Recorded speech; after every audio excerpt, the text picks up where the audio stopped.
Hi hello welcome to Crick Telugu. నేను మీ విజయ్ శశాంక్.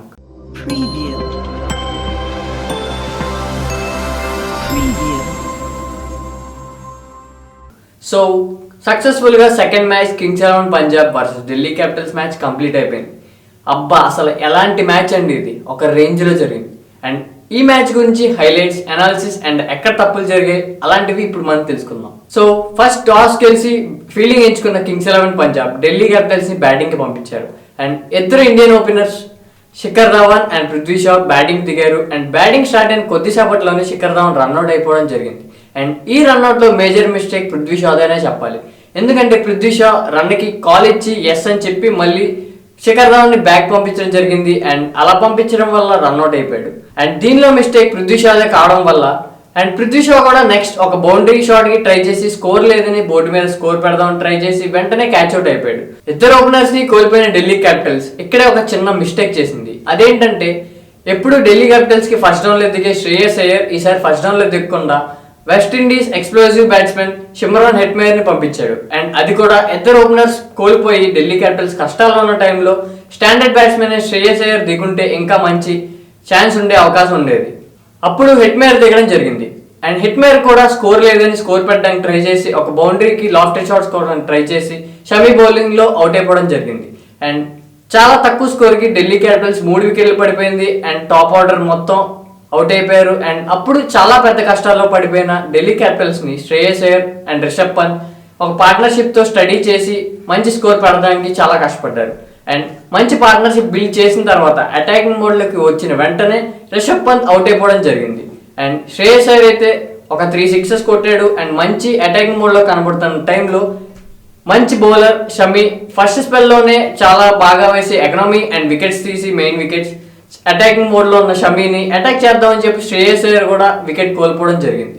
ఇద్దరు set batsmen Shreyas Iyer and Rishabh Pant ఇద్దరు వెంటనే అవుట్ అయిపోవడం వల్ల మళ్ళీ ఢిల్లీ క్యాపిటల్స్ కష్టాల్లోకి వెళ్ళిపోయింది. ఇద్దరు మంచి స్కోర్ పెట్టే అవకాశం ఉన్న టైంలో అటాకింగ్ మోడ్ లోకి వెళ్ళి ఇద్దరు అవుట్ అయిపోయారు. అండ్ అప్పుడు 120, 130 కూడా వెళ్ళదేమో అనుకున్న స్కోర్ ని Australian allrounder Marcus Stoinis crease లోకి వచ్చాడు. అండ్ లాస్ట్ లో డెత్ ఓవర్స్ ని టార్గెట్ చేసి ఎక్కువ స్ట్రైక్ తనే ఉంచుకొని 21 బాల్స్ లో 53 రన్స్ చేసి ఎక్కడో లేని స్కోర్ ని ఢిల్లీ క్యాపిటల్స్ కి చాలా మంచి రెస్పెక్టబుల్ స్కోర్ కి తీసుకొచ్చి 157 రన్స్ తో ఎండ్ చేశాడు. అండ్ ఎక్కడ 120, 130 అనుకున్న స్కోర్ ని 157 కి తీసుకురావడానికి కారణం లాస్ట్ 3 ఓవర్స్ కి పంజాబ్ బౌలింగ్ లో 57 రన్స్ లీక్ అయ్యాయి. అందుకే 157 కి స్కోర్ వచ్చింది.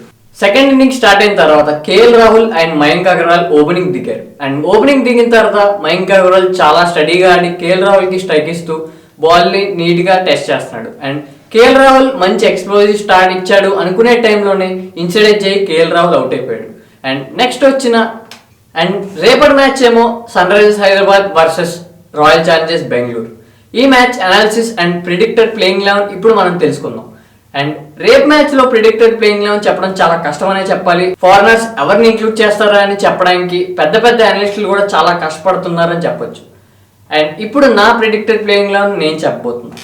ఆర్సీబీ ప్రిడిక్టెడ్ ప్లేయింగ్ 11 వచ్చేసి openers Aaron Finch and young sensation Devdutt Padikkal. And first down Virat Kohli, తర్వాత ఏబీ డివిలియర్స్, తర్వాత మోయిన్ అలీ, తర్వాత Shivam Dube, Washington Sundar, Chris Morris, Navdeep Saini, Umesh Yadav, Chahal.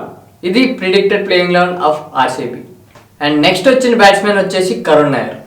And Karun Nair వచ్చిన తర్వాత పవర్ ప్లేలో లాస్ట్ ఓవర్ బౌలింగ్ వేయడానికి వచ్చిన రవిచంద్రన్ అశ్విన్ చాలా బాగా బౌలింగ్ వేసి ఓన్లీ 2 రన్స్ ఇచ్చాడు. అండ్ ఇంపార్టెంట్ ఏంటంటే కరుణ్ నాయర్ అండ్ నెక్స్ట్ వచ్చిన కొత్త బ్యాట్స్మెన్ పూరాన్ కూడా అవుట్ చేయడం జరిగింది. అలా అంత బాగా జరుగుతుంది అనుకునే టైంలో లాస్ట్ బాల్లో సింగిల్ కట్ చేయడానికి అశ్విన్ డైవ్ వేశాడు. అండ్ ఆ టైంలో షోల్డర్ డిస్లొకేట్ అయ్యి అశ్విన్ కి ఇంజురీ అవ్వడం జరిగింది. అండ్ ఆ ఇంజురీ అవడం వల్ల ఇంకా మళ్ళీ మిగతా మ్యాచ్ లో బౌలింగ్ వేయకుండా పెవిలియన్ కి అశ్విన్ వెళ్ళిపోయాడు. అండ్ నెక్స్ట్ వచ్చిన బ్యాట్స్మెన్ వచ్చేసి ఆస్ట్రేలియన్ బ్యాట్స్మెన్, చాలా ఎక్స్పీరియన్స్ ఉన్న batsmen Glenn Maxwell. And first innings లో లాగా శ్రేయస్ అయ్యర్ అండ్ రిషబ్ పంత్ మంచి పార్ట్నర్షిప్ బిల్డ్ చేసినట్టు మయాంక్ అగర్వాల్ తో కలిసి గ్లెన్ మ్యాక్స్వెల్ కూడా మంచి పార్ట్నర్షిప్ బిల్డ్ చేస్తాడేమో అని అనుకున్న టైంలో రబాడాకి బౌలింగ్ ఇచ్చారు. అండ్ రబాడా అయితే ఒక మంచి బాల్ వేసి లీడింగ్ ఎడ్జ్ తో మ్యాక్స్వెల్ కూడా అవుట్ చేశారు. అండ్ ఆ టైంలో కింగ్స్ 11 పంజాబ్ ఫ్యాన్స్ అందరూ అండ్ కింగ్స్ 11 పంజాబ్ సపోర్టర్స్ అందరూ కూడా ఇంకెవరు స్టార్ బ్యాట్స్మెన్ లేరు అండ్ మయాంక్ అగర్వాల్ ఒక్కడే ఉన్నాడు. అండ్ మయాంక్ అగర్వాల్ తర్వాత ఫినిష్ చేయడానికి కూడా ఇంకో ఎక్స్ప్లోజివ్ బ్యాట్స్మెన్ లేడు కాబట్టి ఆల్మోస్ట్ 1 సైడ్ మ్యాచ్ అని డిసైడ్ అయిపోయారు. అండ్ మయాంక్ అగర్వాల్ ఒక్కడే ఆ పొజిషన్ నుంచి చాలా బాగా కష్టపడి సింగిల్ హ్యాండెడ్గా మ్యాచ్ డీప్ వరకు తీసుకెళ్లాడు. అండ్ కృష్ణప్ప గౌతమ్ అయితే ఒక 20 రన్స్తో చిన్న స్టాండ్ ఇచ్చాడు, చాలా హెల్ప్ అయింది. కాకపోతే మయాంక్ అగర్వాల్ లాస్ట్లో ఫినిష్ చేయాల్సిన జాబ్ ఇంకా మిగిలే ఉంది. అండ్ అశ్విన్కి ఇంజరీ అవ్వడం వల్ల అశ్విన్ వేయాల్సిన మిగతా 3 ఓవర్స్ వీక్ లింక్ అయిపోయి అది మార్కస్ స్టోయినిస్ చేయడం జరిగింది. 19th ఓవర్లో ఢిల్లీ క్యాపిటల్స్ చేసిన ఫీల్డింగ్ మిస్టేక్స్ వల్ల లాస్ట్ ఓవర్కి ఎక్కువ రన్స్ లేకుండా పోయింది. And last over inexperience bowler అయిన స్టోయినిస్ వేయాల్సి వచ్చింది. అండ్ లాస్ట్ ఓవర్కి 13 రన్స్ కావాలి. ఆ 13 రన్స్లో ఫస్ట్ 3 బాల్స్లో 6, 4 and 2 రన్స్ తీస్తారు. అంటే 12 రన్స్ అయిపోయి, అంటే 1 run with 3 balls to spare. And Mayank Agarwal on strike. అంటే ఇప్పుడు దాకా చాలా బాగా స్ట్రైక్ చేసిన మయాంక్ అగర్వాల్ 3 balls లో 1 రన్ చేయాల్సి వచ్చింది. అండ్ అలాంటి టైంలో గ్లోరీ షాట్ కి ట్రై చేసి అదే చాలా పెద్ద తప్పు ఈ మ్యాచ్ లో. అండ్ ఫినిష్ చేద్దాం ట్రై చేసి 6-4తో డైరెక్ట్ లాఫ్టెడ్ షాట్ ఆడాడు. అండ్ అది డైరెక్ట్ ఫీల్డర్ చేతిలోకి వెళ్ళింది. అండ్ మయాంక్ అగర్వాల్ అవుట్ అయిపోయాడు. అండ్ అప్పుడు జార్డన్ స్ట్రైక్ లోకి వెళ్ళాడు. అండ్ లాస్ట్ బాల్ కి 1 రన్ కావాలి. అండ్ అప్పుడు కూడా జార్డన్ లాఫ్టెడ్ షాట్ ఆడి డైరెక్ట్ హ్యాండ్ లోకి క్యాచ్ ఇచ్చాడు. అండ్ అక్కడతో మ్యాచ్ డ్రాగా ముగిసింది. ఇక్కడ biggest mistake of the match ఏంటంటే మయాంక్ అగర్వాల్ 3 balls లో 1 రన్ కొట్టాల్సినప్పుడు గ్లోరీ షాట్ కి లాఫ్టెడ్ షాట్ ఆడకుండా నీట్ గా ఒక డ్రైవ్ ఆడి సింగిల్ తీసుకుని ఉంటే పంజాబ్ మ్యాచ్ విన్ అవ్వాల్సింది. అలా చేయకపోవడం వల్ల ఇప్పుడు టై అయిపోయి సూపర్ ఓవర్లోకి మ్యాచ్ వెళ్ళింది. అండ్ సూపర్ ఓవర్ రూల్ ప్రకారం సెకండ్ ఇన్నింగ్స్ లో బ్యాటింగ్ చేసిన టీం సూపర్ ఓవర్ లో ఫస్ట్ బ్యాటింగ్ లోకి దిగాలి. సో ఆ ప్రకారంగా పంజాబ్ ఫస్ట్ బ్యాటింగ్ లోకి వచ్చింది. అండ్ కసిగో రబాడా చాలా ఎక్స్పీరియన్స్ బౌలర్, ఎప్పుడు సూపర్ ఓవర్ వేసే బౌలర్ కసిగో రబాడా బౌలింగ్ వచ్చాడు. అండ్ పంజాబ్ చేసిన ఇంకో మిస్టేక్ ఏంటంటే ఇన్ఫార్మ్ బ్యాట్స్మెన్ మయాంక్ అగర్వాల్ దింపకుండా Nicholas Pooran and KL Rahul batting వచ్చారు.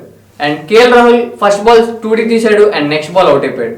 అండ్ థర్డ్ బాల్ కూడా నికోలస్ పురాన్ షార్ట్ కి ట్రై చేసి బౌల్డ్ అయిపోవడం జరిగింది. అండ్ సూపర్ ఓవర్ రూల్ ప్రకారం ఒక సూపర్ ఓవర్ లో ఓన్లీ టీమ్ కి 2 వికెట్స్ ఉంటాయి. So target 3 in the super over for Delhi Capitals గా మారింది.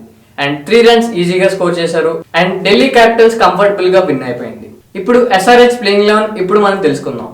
SRH కెప్టెన్ వార్నర్ కావడం వల్ల వార్నర్ బ్యాటింగ్ డెప్త్ కోసం ఫారెన్ బ్యాట్స్మెన్ ఇంక్లూడ్ చేసే అవకాశం ఉంది. అండ్ ఓపెనర్స్ వచ్చేసి David Warner and Jonny Bairstow. And first down లో Kane Williamson. And second down Manish Pandey, ఆ తర్వాత అబుల్ సమద్, తర్వాత విజయ్ శంకర్, తర్వాత రషీద్ ఖాన్, భువనేశ్వర్ కుమార్, సిద్ధార్థ్ కౌల్.